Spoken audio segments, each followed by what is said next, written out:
Assalamu alaikum wa rahmatullahi ta'ala wa barakatuhu. Sunana Musa Muhammad Kamara, tsohon SSA na tsohon gwamnan jihar Zamfara, Dr. Bello Mutawallin Maradu. Wannan ita ce appointment letter ɗita, kuma har ya ƙara gwamnati babu inda aka ce an kore ni ko an dakatar da ni, har muka ƙara gwamnati. Yanzu nake duba media, nake ganin takarda tana yawo, an yi ƙarar Malam Murtala Bello Asada, malamin musulunci, akan zargin ya ɓata ma shi ministan tsaro mai ci yanzu suna. Akwai wasu kilif da na duba na gani na cikin karatuttukan Malam Murtala Bello Asada. So ina ganin in dai akan su ne aka fatawa ko kuma ake ja in ja, to wannan abu ba ƙarya ba ce. Akwai wani kilif da na gani wanda Malam yake magana akan an so ma 'yan ta'adda motoci. Wallahi summa tallahi billahi la ilaha illa an so motoci, an bada mota, an ba Kacalla Halilu, an ba Turji, an ba Ado Aleru. Waɗannan motoci an so su, an bada. Akwai wani kilif kuma da na ga yana yawo cewa an sau dussa, an ba 'yan ta'adda, an sau dussa. Wallahi summa tallahi ni Musa Kamarawa ni aka ba kwangila na sau dussa. Wannan bank statement wanda ke nuna duka local government 14 na jihar Zamfara, ga sunan ga sunayensu, babu wadda ba tura man naira miliyan 3 ba. Idan aka haɗa kuɗi naira miliyan 42 su suka shiga akawun ɗina. Na sau buhun dussa 28,000. Kowace local government na san waɗanda na ba buhu 2,000, kuma an ba 'yan ta'adda.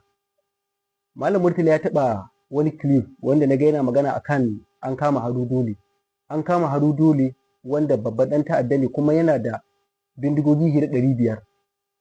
An kama shi SCS asibitin Goso suka kama shi, an yi halbe shi ga kafa.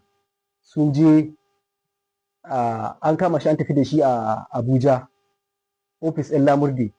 Daga ACS aka yi shi ofis ɗin Lamurde. Mutawalle ya tura yaronsa Dr. Bashir Maru, Chairman Hospital Service Management Board, ya karɓe shi beli. Kuma an yi haka. Malam Murtala ya taɓa magana akan gidan da aka saya wa Turji. Billahi la ilaha illa huwa, an sai gida, ni na sai gida. Kwango ne wani ya fara gina shi, ya wuce Makka ya bar shi. Aka zo za a sai, ya ce a yi magana da ƙaninai Alhaji Dan Makwaju da Giwa a cikin garin Fakai, kuma an yi sai gida, an kammala gida, kuma an ba da gida. To ni wannan abubuwan ma da nake ganin abubuwan ma kamar akwai renin wayo ga duk waɗanda abubuwa da mun san an yi su. Duk da yake ni ban da wata alaƙa sosai da Malam Murtala, akwai abubuwan da misali yanzu ai bai san su ba. Malam Murtala ya san an sai shanun sata. Ni Musa wallahi summa tallahi ni aka ba kuɗi naira miliyan 88 na kai ma Kacalla Halilu da Kacalla Turji. Na kai musu a sai shanu, kuma an sai shanu akan naira 140. Mu kuma an ba mu akan 50,050. Ya ce mu yi amfani da 10,000 na transport a kawo shanu. An sai shanu, kuma kwangila ce aka ba su su kawo shanun da za a raba da dabbobin da za a raba ma mutane a jihar Zamfara ga sallah. Na kawo shanu, har mai shanu wani ya ganni a lamba ƙaura da shanunsa ya biyo, an sato su da batsari ta Katsina, kuma ya biyo shanunsa. Na kira gwamna ya ce a kawo mai shanunsa. Na kawo shanu hannun ta su ga kwamishinan tsaro na wancan lokacin, Abubakar Dauran. Aka ce waɗannan shanu manya ne, za a bikin ɗiya ta Rukayya a Maradon, aka wuce da su. Duk wanda ya zo ɗaura wurin na ci shanun, ya ci shanun sata, kuma an yi haka. Don haka ni har in ta tabbata da gaske ne an yi wannan ƙarar, ina roƙon Malam Murtala Asada don Allah ya taimaka ya sa ni cikin shaidun shi na farko, don zan zo kotu, kuma wallahi zan faɗi duk abin da na sani, har wanda Malam Murtala bai sani ba zan je da hujjata, kuma in tabbatar ma kotu abin da ake da'awa an yi shi.